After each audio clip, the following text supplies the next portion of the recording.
سلامات بيتسب لو معنتي لحدن مترشان جزء ملس كبيه بوشت يخون بدقنا تدولة سلتياك يسد كمالتيو حادث أيو بوليتيكا مجمرتها ببوليتيكا يفتح بوليتيكا بلمناك فتح سمعنين فلتن أوتيكو كوتيخا أوتيكو كوتيخا سلام يزدلي سلولخا سلام زفتر أوتيكو كوتيخا وجي يزدلي سلولخا وجي الفتر يخوني بوليتيكا يفتح كلا إدما أمون قلت لي إفن حرام مريتنا بهالتي إلخاص فيديو سريحة نمنتاي حرام مريتنا بهالتي إلخاص فيديو سرح نمنتاي سايد تعز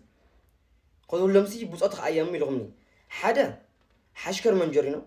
أشبار بدن نحدا جوجلك بالتلو لحمة مكة حرام مريتنا بهالتي ستناقروا لحمة مكة تقولون نايم سايدها سو أنا ون أكتيف تجادل أيه سراويتين يخص كخزون نمند أسا بورت جبر نتري إفن بر حدا تري في الفلت توديع نسلام لي تزمر ناولهم بزح حسات صحف ليهم هذا تقرأ يكون أنا نسلام دلنا دليت بهجن لعلمان مقارن نفلتنا بدم بجرنا هذا تقرأ سلام كم زدلي وجد أخخ كم زولو كل شيء فلتيو جن سلام دلك بهالتلو كورخا منتخا جزاتها كتجاه سوق قنتلو سلام تعمي كورخا منتخا جزاتها تجاه يسجين سلام يزلي أنا زلوا خا سلام تقوينا ناتخال حبرسب أمريكتني ناتمازولاي أمريكتني تلتون غاجين حشكري خا بحصيرو سو نهزي تقرا يكون جزات تقرا يكون كملستولو كبيرا كعقوتولو سلام تعميو زي أنا يتحساي نوج نحنت معتون سيخي فلتن دليتون يولين جن ليتملس هزوي حمش عم تفناقل زول هزوي ليتملس جزات علينا مو زي بحدنتنا أستيمنا نملس التحسوا يعني غني لي شعبيا كلتا ممارق يزلن حدن سلام كقبري يلو يسوحات يكون مسز بتقراي سلام فتيرو بسلام مخاد أيكون انكعا سلام يدلن اندحريلو إثيوبيا أكال إيات بلان تخوينا انتقراي يكون نقر نختقبر مقبار ممارتين تن ممارت زين زين ممارت تات زين نختقبرها نحنا بوش يدلي نابي خا مبالي يدلي كم جا عين تشوي أخا كايد كله أركب كامو تقع يدلي نسو زولة دقول لدي زخوينات دي مخمس غلطات بهالخوني بقولتي تدالي خا أخا كايد سيتيب يادي الغير كاون بالله انت يلخ تحاسيو سلام يدلي انت يلقن سلام مقدمك سلام تتقبل هزبي كلتي هزبي سلام كم تدلي من مطرطر يقول شعبية بهالحيل قن انت هايز قبرة تقراواي اندا شوية زوصل تخونه زبدلنا مخاحسة زوررو مملسة قنانا محق انت يكدنا قنانا متحتات انت يتخده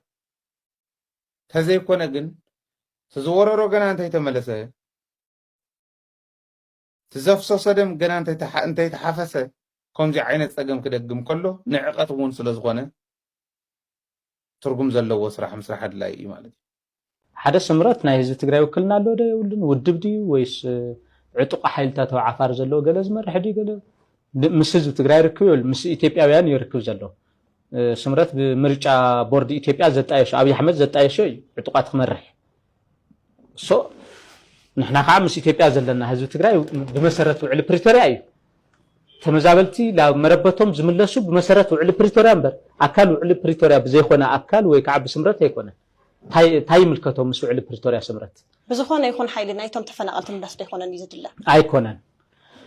تمزابلتي وجناتنا كملسوا زلون بمسرت وعلى بريتوريا أيو خمالسهم زقباء كعمالتي أو على بريتوريا ستيك هولدر زخونا بارسيبال زخونا ويكعب كور تدرادار زخونه أكالي حوحاتي بلاش خملص تخوينم تو جزءاتها حدنت مجمريا لو تقراي خملص له تو جزءاتها حدنت ورز نزحو نغارو كساب نبرتهم موراس زبصح زيمات سغمتي كمزو سد بيرو غدات كومونيكيشن تግራይ አጠንቂቁም እቲ ቢሮ ንግዲ ኩናት ክሳብ መዓዝ ብዝብል ሕዳር 6 2018 ዓመተ ምህረት አውዞ ጾሓተታ ምዝሕጋው ነጋዶ ዝተለማመዱ መንግስታዊ አካላትን ትካላትን ከይህሉ ብምርአይ እንታለም ድማ በመሰረት ሕግን መምርሕ ንግዲ ዘየማት ስጉምቲ ኩሰድ ምዃኑ አጠንቂቁሎም ህዝብ ትግራይ ኣብ ሕሉፋት ዘመናት ብዘጋጠሙ ተደጋገምቲ ወራራት ኩናት ሲዒቡ ኣብ ህይወቱን ንብረቱን ንምእማኖም ዘጸጉሙ ሰፍ ዘይብሉ ክሳራታት እናኸፈለ ዝመጸን ይኸፍል ዘሎን ህዝቢ ዝበለ መግለጺ ነዞም በብዘመኑ ዘጋጥሙ ማሕለኻታት መሰረት ብምግባር ድማ መጋደልቲ ውሽጣዊ ሕምስምሳት ክጋጥምዎ ምርኣይ ዳርጋ ንቡሩን ዝተለመደን እናኾነ ካብ ዝመጽእ ውዒሉ ሓዲሩሎም ነዚ ጭቡጥ መርኣያን ኣብነትን ዝኸውን ተግባር ካብ ቀረባ እኳ እንተሪኢና ንውልቀ ረብሖኦም እምበር ስቃይ ህዝቦም ዘየንታዮም ነጋዶ ኩናት መሰረት ኣልቦ ወረ ኩናት ብምንዛሕን ብተግባር ናብ ኢድ ሕድሕድ ዘይበጽሐ መስተኻኸሊ መሃያ ሰራሕተኛታት መንግስቲ ከም ምኽንያት ብምጥቃም ከምኡውን መሰረታዊ ሸቐጣት ዝኣትውሎም በርታት ከም ዝተዓፀው ዘይስሩዕ ወረ ብምንዛሕ መማሓየሽ ክፍሊት ግብሪ ስራሕ ሰራሕተኛታትን ካልኦት ልበወለድ ሰበባትን ምኽንያት ብምግባር ነቲ ብኩናትን ምኽባር ናብራን ኣዝዩ ዝተሃስየ ህዝቢ ትግራይ ኣብ መሰረታዊ ሸቐጣት ዘይስሩዑን ዝተጋነነን ወሰኽ ብምውሳኽ ኣብ ከቢድን ዝተሓላለኸን ቅልውላው ክወድቕ ይገብርዎ ኣለዉ ክብል ወሲኹ ሓቢሩሉ ህልው ኩነታት ትግራይ ድማ ነዚ ምስሊ ኣብ ጠላዕ ፀሓይ ብግልፂ ይርአ ከም ዘሎ ዝገለጸ መግለጺ ቢሮ ጉዳያት ኮሙኒኬሽን ትግራይ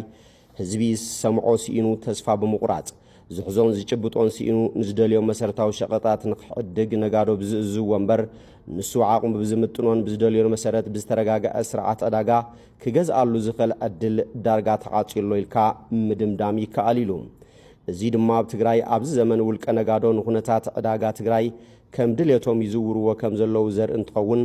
ናይዚ ሳዕቤን ድማ በዝን ተቐፂሉ መጻኢ ህልውና ትግራይን ህዝባን ከይዱ ኣብ ኢድ ውልቆም ምእታው ስለ ዘይተርፍ ንቅድሚት ክንደየናይ ዝገደደ ከቢድ ከም ዝኸውን ንምርዳእ ኣይኸብድን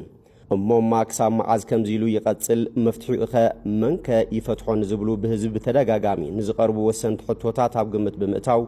ግዝያዊ ምሕዳር ትግራይ ነዚ ዝተሓላለኸ ጸገም ናብራ ህዝቢ ብኽፋል እውን እንተኾነ ክፈትሖ ክጻዕር ምዃኑ ኣመላኺቱሎም ብምዃኑ ግዝያዊ ምሕዳር ትግራይ ንጹር ዝኾነ ስርዓት ንግድን ቁፅፅርን ክስፋሕፋሕ ክገብር ምዃኑም ኣብ ልዕሊ ዘይስሩዕ ወረ ዝነዝሑ ነጋዶ ክሳብ ንብረቶም ምውራስ ዝበጽሕ ዘየማትእ ስጉምቲ ከም ዝውሰድ ምዚ ሕጋዊ ነጋዶ ዝተለማመዱ መንግስታዊ ኣካላትን ትካላትን ከይህሉ ብምርኣይ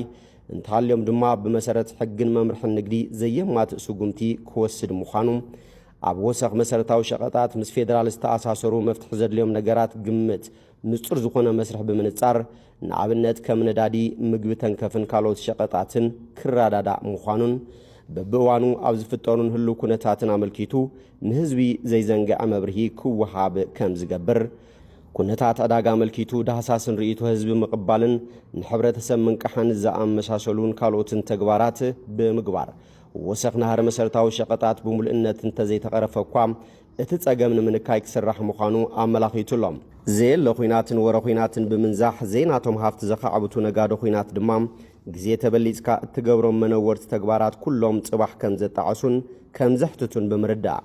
ኣደብ ብምግባር ንዓድን ህዝብን ብዝጠቅም ሕጋዊ መስርሕ ተኸቲሎም ክሰርሑ ከም ዝግባእ ኣተሓሳሲቡሎም በጀት ሕገ መንግስታዊ ወሰን ትግራይ ዝኾነ ምዕራብ ትግራይ ናብ ክልል ኣምሓራ ፈሰስ ከም ዝተገበረት ሓቢሮም በጀት ሕገ መንግስቲ ወሰን ትግራይ ዝኾነ ምዕራብ ትግራይ ናብ ክልል ኣምሓራ ፈሰስ ተገይሩ ኣብ ጥቕሚ ክውዕል ከም ዝጀመረ ጽላል ሲቪክ ማሕበረሰብ ምዕራብ ትግራይ ገሊጾም እቲ ማሕበር እሙናት ፍልፍላተይ ሓቢሮም ለይሉ ኣብ ዘውፅኦ መግለጺ መንግስት ፌደራል ኢትዮጵያ መቐጸልታ ናይቲ ካብ ጥቅምቲ 24/2013 ዓ.ም ጀሚሩ ኣብ ልዕሊ ህዝቢ ምዕራብ ትግራይ ከብጽሖ ዝጸንሐ ሰፍ ዘይብል በደልን ኣድልዎን ሕጂ ድማ በጀት ሕገ መንግስታዊ ግዝኣት ትግራይ ዝኾነ ምዕራብ ትግራይ ናብ ክልል ኣምሓራ ብምምዳብ ግልጽ ዝኾነ ጥሕሰት ሕገ መንግስታዊ ስርዓትን ውዕሊ ፕሪቶርያን ኣብ ምፍጻም ይርከብ ኣሎ ኢሉ ቅድሚ ሕጂ ከም በዓል ሚኒስትር ትምህርቲ ንግዲ ባንኪ ኢትዮጵያ ፋይዳ ሓይሊ መብራህቲ ወዘተ ዝበላት ትካላት ፌደራል መንግስቲ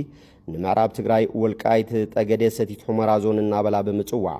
ኣብ ትሕቲ ክልል ኣምሓራ ንምግባር ዝተተሓዘ ፕሮጀክት እናለማመደ ከም ጸንሐ ዝገለጸ ጽላል ሲቪክ ማሕበረሰብ ምዕራብ ትግራይ ነዚ ቀስ ብቐስ ስርዓታዊ ብዝኾነ መንገዲ ሕገ መንግስታዊ ወሰንን ታሪኻዊ ግዝኣትን ትግራይ ዝኾነ መሬትን ህዝብን ምዕራብ ትግራይ ኣካል ወሰን ክልል ኣምሓራ ናይ ምግባር ሓደገኛ ኣካይዳ ኣጥቢቑ ከም ዝኹንን ሓቢሮም ብምዃኑ መላ ህዝቢ ትግራይ ብፍላይ ግዝያዊ ምሕዳር ትግራይ ድማ ቀይዲ በተኽ ይህ ሕገ መንግስታዊ ኣካይዳ ፌደራል መንግስቲ ብቁልጡፍ ደው ከብል ጽዕንቶ ክፈጥር ሓቲቱሎም ኣብ ትግራይ ዘጋጥም ዘሎ ጸገም ጸጥታን ሰላምን ናብ ንቡር ንምምላስን ሚድያታት ትግራይ ልዑል ትኹረት ሂበን ክሰርሓ ከም ዝግባእ ተመላኺቶም እዚ ዝተገለጸ ግደ ሚድያ ኣብ ምርግጋእ ሰላምን ጸጥታን ብዝብል መሪሕ ሓሳብ ንጋዜጠኛታት ትግራይ ኣብ ዝተወሃበ ስልጠና እዩ እቲ ብቢሮ ሰላም ጸጥታን ዝተዳለወ ስልጠና ካብ ኩለን ሚድያታት ትግራይ ንዝተወከሉ ጋዜጠኛታትን ሶምያ ሚድያ ንዝተወሃበ እዩ ነቲ ስልጠና ብዘረባ ዝኸፈቱ ሓላፊ ቤት ጽሕፈት ብዙህነትን ርክብ ህዝብታትን ኣይተ ካልኣዮ ሰፋ ከም ዝገለጽዎም ኣብ ትግራይ ዘጋጥም ዘሎ ጸገም ጸጥታን ሰላምን ናብ ንውር ንምምላስን ህዝቢ በዓል ዋና ጫፍ ብልሒ ጸጥታ ኮይኑ ንኽሰርሕ ሚድያታት ትግራይ ልዑል ትኹረት ሂበን ክሰርሓ ከም ዘለወን ኣገንዚቦም ሓድነት ህዝብታት ተጠናኺሩ ንኽኸይድን ትግራይ ካብቲ ኣትያቶ ዘላ ሓደጋ ንምውፃእን ኩለን ሚድያታት ኣብ ዝቁም ነገር ክዓስላ ኣለወን ዝበሉ ኣይተ ካልኣዩ ካብዚ ወፃኢ ሓድነት ህዝቢ ትግራይ ዝዘርጋ ሚድያታት ግና ናብ ቀልበን ክምለሳ ከም ዝግባእ ተዛሪቦም ህዝብን ዓድን ከየውሓስካ ናጽነትን ዲሞክራስን ኣይህሉን ዝበሉ ኣይተ ካልኣዩ ኣብ ሰላምን ሓድነትን ቀዳምነት ሂብካ ምስራሕ ከም ዝግባእ ኣመላኺቶም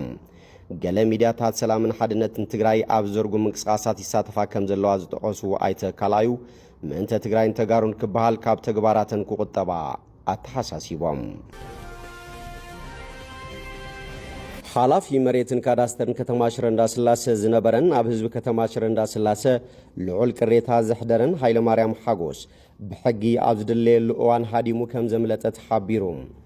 ብግዕዚና ተጠርጢሩ ብቤት ምኽሪ ከተማ ሽረ እንዳስላሴ ካብ ስልጣኑ ዝወረደን ድሓር ድማ ብፀረ ግዕዚና መትሓዚ ከም ዝወፀሉ ንዝተገለጸ ኣይተ ሃይለማርያም ሓጎስ ከይትሓዝ ተሓቢኡ ብምቕናይ ሎሚ ናብ ካልእ ከተማ ከም ዝሃደመ እዩ ተገሊጹ ዘሎ ነዚ ስዒቡ ብርክት ዝበለ ነባር ከተማ ሽረ እንዳስላሴ ቁጥዑኡ ዝገለጸ ኮይኑ ኮነ ኢሎም ንኸምልጥ ዝገበርዎ ናይ መንግስቲ ኣካላት ከም ዘለውን ናብ ሕጊ ክቐርቡ ከም ዝግባእን እናሓተቱ ይርከቦም ውሳን ሓሳብ ቤት ምኽሪ ከተማ ሽረ እንዳስላሴ ይከበር ዝብል ድምፂ እውን እናስምዑ ይርከቦም ደደቢት ሚድያ ነዚ ናይ ህዝቢ ሕቶ ብምኽባር ነቲ ተጠርጣሪ ደው ኢሉ ንምንታይ ከምልጥ ከም ዝፈተነ ኣብ ዝሓተተሉ እዋን ዝስዕብ ምላሽ ክህብ ተሰሚዑ እዮም ካብ ተሓታትነት ንምምላጥስ ንምንታይ ሞኪርካ ብለካ ንስኻ ንስኻ ኣይለስ ከመይ ጌርካ ተሓታትነት መምለጥን ዘይመምለጥን ኮይንካ ልዕለይ ትቆርቆረሉ መምለጥን ዘይ መን እዩ ተሓታትነት ዘምልጥ ንስኻ ኣምሊጥካ እኮ እየ ዝብለካ ዘለኹ ካብ ተሓታትነት እሲ መትሓዚ ሓቀይ ወፂልካ ቀሪብካ ዘይተቃልዕ እንድሕር ሓቀኛ ኮንካ ካልኦት እንተሃልዮም ተሓታትነት ንኸይሰፍን ናኻዲካ ሂብካት መትሕዚ ንዝምልከቶ ባ ተባሂብዎ መቐለ እንዲኻ እኒኻ ሕዚ ምንታይ ይምልከተካ ንስኻ ስኺልካ ተዓፍር ዓፋሪ ኢኻ ዓፋሪ ናይ መጨረሻ ዓፋሪ ኢኻ እሺ እስኪ ወስኽ ካሊእ ኢኻ እሺ ካሊእ ወስኽ ንገረኒ ንምንታይ ኢኻ ትኸይድ ንምንታይ ኢኻ ካብ ተሓታትነት ተምልጥ እየ ኢለካ ኣብ ከተማ ሽረ እንዳስላሴ ኣብ ብዙሓት ኣብያተ ዕዮ መንግስትን ቀበሌታትን ህዝባዊ ግልጋሎታት ብጉቦ ይፍጸማሎ ዝብል ነባርታ ከተማ ብዓውታ ዘልዕሎ ዘሎ ከቢድ መረረት ኮይኑ ብፍላይ ኣብ ዝሓለፉ 2 ዓመታት ኣብ ቤት ጽሕፈት መሬትን ካዳስተርን ሽረ እንዳስላሴ ዝፍጸም ዝነበረ ገዕዚና ድማ ብትሕዝትኡን ኣወዳድብኡን ብጣዕሚ ዝተፈለየ ምዃኑ ይሕብሩ ኣብ ከተማ ሽረ እንዳስላሴ ዝፍጸም ዝነበረ ውርራ መሬት ብኔትወርክ ተኣሳሲሮም እዮም ዘካይድዎ ዝብል ነባርታ ከተማ ኣብዚ ተግባር ኢድ ዘለዎም ኣካላት ማለት እውን ውልቀ ክኢላታት ቤት ጽሕፈት ኣጠቓቕማን ምምሕዳርን መሬት ወረዳ ታሕታይ ቆራሮ ኣብ መሓደርቲ ቀበሌታት ምስ መሓውሮም መጭበርበርቲ ደላሎ መሬት ነበር ሓላፊ ቤት ጽሕፈት መሬትን ካዳስተርን ኣይተ ሃይለማርያም ሓጎስ ዝተባሃለ ሓላፊ ቤት ጽሕፈት ሕወሓትን ከንቲባ ከተማ ሽረ እንዳስላሴ ኣይተ ገብረ መድህን ዮሃንስ ከምኡውን ፕሬዚዳንት ቤት ፍርዲ ከተማ ሽረ እንዳስላሴ ኣይተ ገብረ መድህን ብርሃንን ወዘተ ከም ዝርከብዎም ገሊጾም ቤት ምኽሪ ከተማ ሽረ እንዳስላሴ ኣብ መወዳእታ ወርሒ መስከረም 2018 ዓ.ም ኣብ ዘካየደው ጉባኤ ሓላፊ ቤት ጽሕፈት መሬትን ካዳስተርን እታ ከተማ ሃይለማርያም ሓጎስ ኣብ መሬት ይፍጸሙ ዝነበሩ ወራራት ዋና ተጠቃምን መተሓባበርን ነይሩ እዩ ብምባል ካብ ሓላፍነቱ ክባረርን ኣብ ዝፈጸሞም ገበናት ተወሳኺ ሕጋዊ ምጽራያት ተገይሩሉ ኣብ ቅድሚ ሕጊ ቀሪቡ ክሕተት ኣለዎ ክብል ውሳነ ሕሊፉ ምንባሩ ይዝከር ብመሰረት ውሳነ ቤት ምኽሪ ካቢኔ ከተማ ሽረ እንዳስላሴ ብሃይለማርያም ሓጎስ ይኹን ካልኦት ተሓባበርቱ ተጻሪ ጉጅላዊ ኮሚቴ ኣጣይሹ እዩ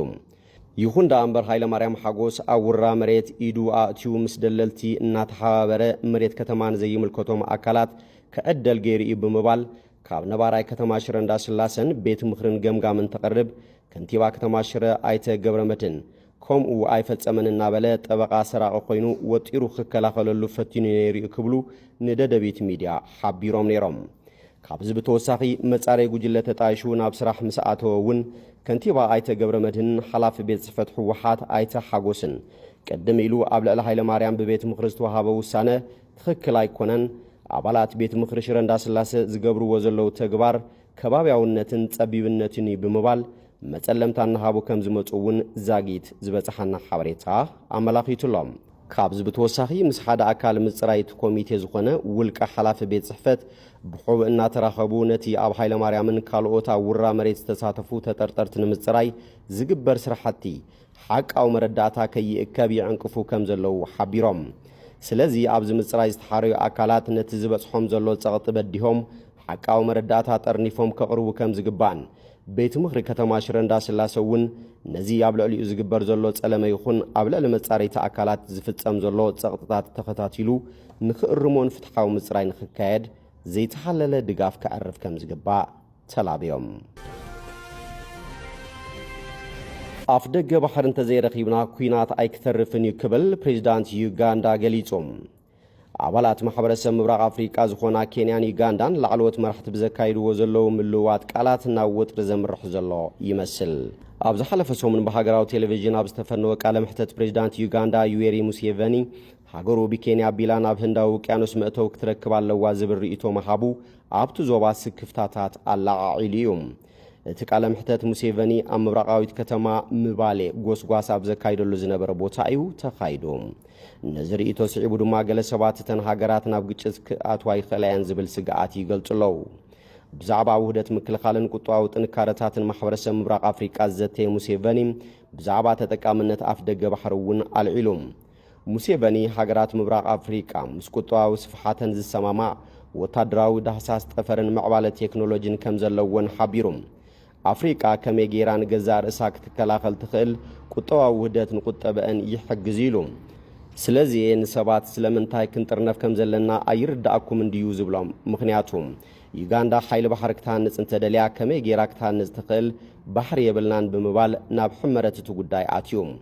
ኬንያ ቀንዲ መሻርክቲ ንግድን ቀረብን ዩጋንዳ እኳ እንተኾነት መስመራት ነዳዲ ጽርግያታትን ባቡርን ንምህናጽ ሓበራዊ ፕሮጀክታት ገና ኣይተተግበረን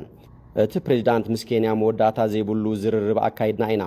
ኣብ መንገዲ ባቡር ኣብ መስመር ነዳዲ ምክንያቱ ሃገርና ብተፈጥሮ ኣፍ ደገ ባሕሪ የብላን እቲ ውቅያኖስ ግን ንዓውን ይግባእኒዩ ምክንያቱ እናተይ ውቅያኖሰይ ኣበየሎ እቲ ውቅያኖስ ይግባእኒዩ ኣብ መጻኢ ናብ ኩናት ምእታውና ኣይክተርፍን ኢሉ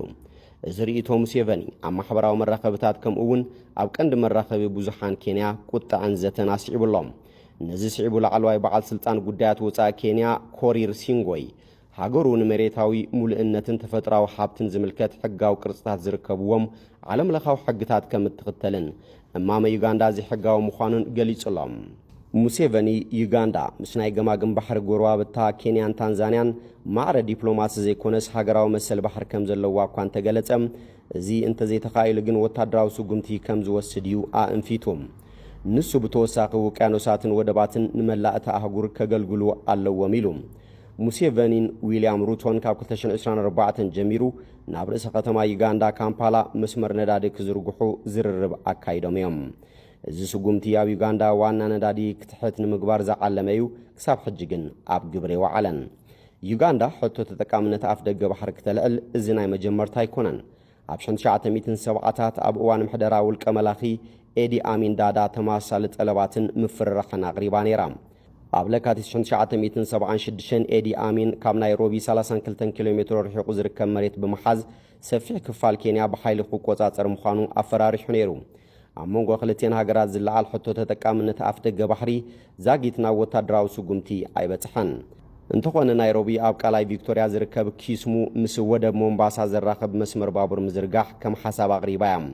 እዚ ድማ ናብ ህንዳዊ ውቅያኖስ ዝወስድ ሓፂር መስመር ኮይኑ ንረብሓታት ንግዲ ካምፓላ ብስትራቴጂያዊ ኣገባብ ኣገዳሲ ረብሓ ይህልዎም ዩጋንዳ ግን ኣማራፂ መስመራት ብምድላይ ካብ ሆይማ ናብ ኣብ ታንዛንያ ዝርከብ ወደብ ታንጋ ዝወስድ መስመር ነዳዲ ክዝርጋሕ ጠሊባ እዚ እውን ምንጭ ወጥሪ ኮይኑ ጸንሒዩ ዩጋንዳ ምስ ታንዛንያ ናይ $4 ቢልዮን መስመር ዘይተጻረየ ነዳዲ እናሃነጸት ትርከብ ወዲ ፕሬዚዳንት ዩጋንዳ ዝኾነ ሙሃዚ ካይነሩጋባ ኣብ 2022 ንጎረቤት ሃገር ኬንያ ክወርድ ድሌት ከም ዘለዎ ብተደጋጋሚ ብምግላጹ